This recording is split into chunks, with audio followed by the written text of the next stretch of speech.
Manang Delia? Mimi, tulungan niyo nga ako dito at nagpe-prepare ako ng breakfast ni Papa. Umalis na po si Sir Alfredo at Ma'am Luisa kanina madaling araw. Ha? Sinama rin po si Manang Delia, Mimi at Danilo.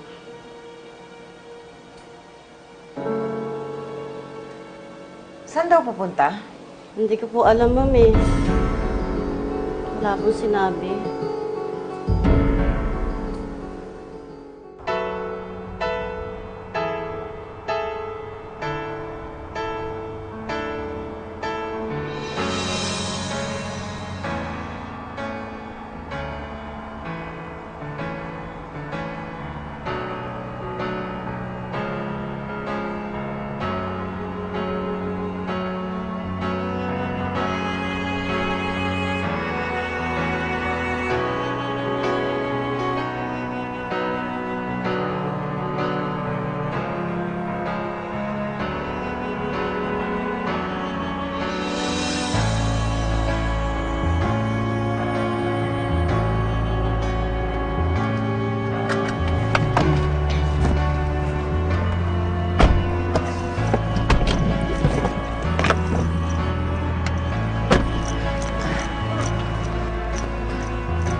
Fred, ha?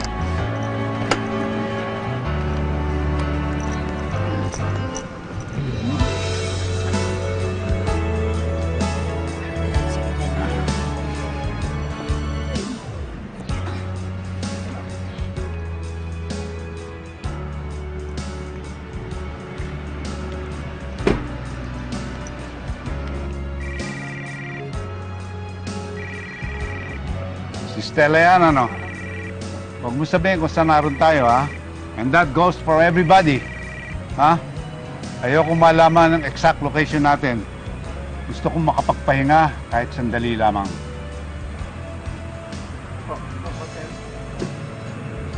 Fred, ang ganda naman pala talaga dito. Sariwa yung hangin. Alam mo, makakabuti to para sa'yo. Tsaka makakapaglaro pa dito si... Si Ronron. Sige, kunin mo na siya. Sorry kung napaglayo ko kayo ng dahil sa akin. Gusto ko rin naman siya makasama eh. Salamat, Fred, ha? Maraming salamat. Lahat ay kaya para sa pag-ibig. Lahat ay kaya para sa... Bait ka, huwag mo kakalimutan si Nanay Susan, ha? Bisitahin mo ko, ha? Babalik-balik ka dito. Ha, Ronron? Nay, huwag na nga kayong malungkot dyan. Nakahawa sa'yo yung bata eh. May hiwalay na naman siya sa atin, eh. Eh, ganun talaga. Pinapahatid ni Nay Luisa sa kanila eh. Sasama po si tatay. Hindi pwede. Imposibleng pumayag ang Papa Fred mo. Kaya baka hindi mo pa makita ang Tatay Ivan mo. Gusto mo ba yun, ha? Rio! Baka mamaya umiyak tong bata. Tama na. Eh, mas mabuti na yung alam niya yung totoo na kaysa utu-utuin mo pa siya dyan. Rio. Oh. Ah. Ivan, akala ko ba maaga yung pasok mo? Eh, may pasalubong ako sa anak ko eh. Oh. Daming burger niyan. Teka, saan pupunta? Pinapahatid na ni Luisa si Ronron. Paalam ka na sa anak mo. Baka matagal mo siyang hindi makikita.